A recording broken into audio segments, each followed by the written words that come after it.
Tulong mula sa puso at serbisyo publiko, ang hatid ng bulong ng Swerte Project matapos magbigay ng wheelchair at grocery items sa isang lalaking stroke patient sa Benguet.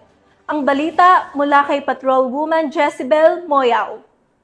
Patuloy na pinaiigting ng Benguet Police Provincial Office ang kanilang serbisyong publiko sa pamamagitan ng gulong ng Swerte Project na isinagawa sa mga bayan ng Kabayan at Bukod, Benguet noong 29 ng Setyembre taong kasalukuyan.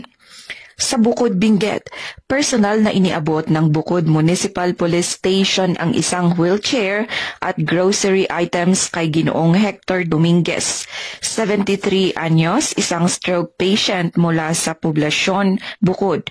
Si Ginoong Dominguez ay kabilang sa mga maswerteng benepisyaryo ng proyekto sa ilalim ng pamumuno ni Police Colonel Lambert Suerte, Provincial Director ng Benguet PPO, katuwang ang Provincial Advisory Group for Police Transformation and Development na pinamumunuan ni Governor Melchor Diclas. Samantala, sa pagdiriwang ng ika-125 anibersaryo ng Philippine Civil Service na ginanap sa Kabayan Municipal Ground, Poblasyon Kabayan, naging panauhing pandangal si Police Colonel Suerte sa naturang okasyon.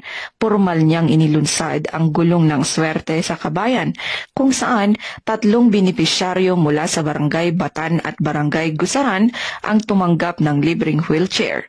Nagpaabot naman ng taus-pusong pasasalamat ang mga kinatawan ng mga benepisyaryo sa PNP sa kanilang malasakit at tulong. Layunin ng gulong ng Suerte na mapabuti ang kalidad ng buhay ng mga may kapansanan sa Benguet sa pamamagitan ng pagbibigay ng mobility aid at pangunahing pangangailangan.